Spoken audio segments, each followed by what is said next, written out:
1933-cü ilin isti yay günlərindən biri idi.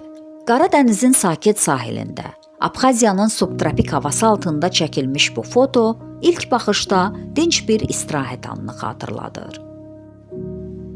Gülümsəyən üzlər, açıq rəngli geyimlər, bir-birinə yaxın oturmuş 5 kişi, sanki bir dostluq və inam mənzərəsi yaradır. Amma bu foto tarixdə sakitliyin fırtına öncəsi anı kimi qalacaq. Kadrın mərkəzində oturan şəxs Yosif Stalin təkcə SSR-nin deyil, həmin fotodakı insanların talelərinin də hökmdarı idi. Onun sağında və solunda oturan hərbi və siyasi fiqurlar isə bir neçə il sonra Stalinin şübhə və qorxu maşınının qurbanlarına çevriləcəkdilər.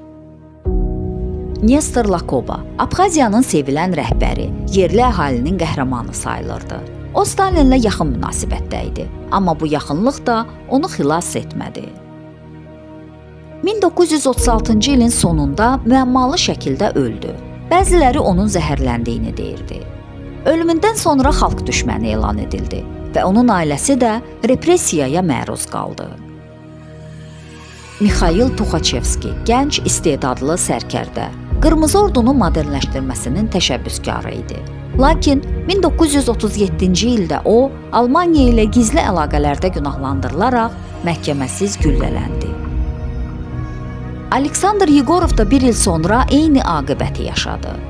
Kadrın sağında və solunda oturan bu insanlar bir vaxtlar SSR-nin gələcəyini müəyyənləşdirən şəxslər idi.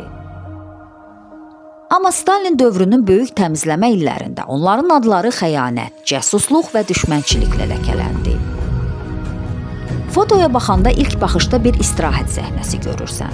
Amma əslində bu qorxunun, hakimiyyətin və fanatik sədaqətin bərqərar olduğu bir dövrün simvoludur. Bu şəkil tarixdə sadəcə 5 nəfərin deyil, bütöv bir nəsil Sovet rəhbərlərinin faciəvi aqibətinin xronikasıdır. Gülümsəyən özlərin arxasında isə gələcək repressiyaların soyuq kölgəsi dayanırdı.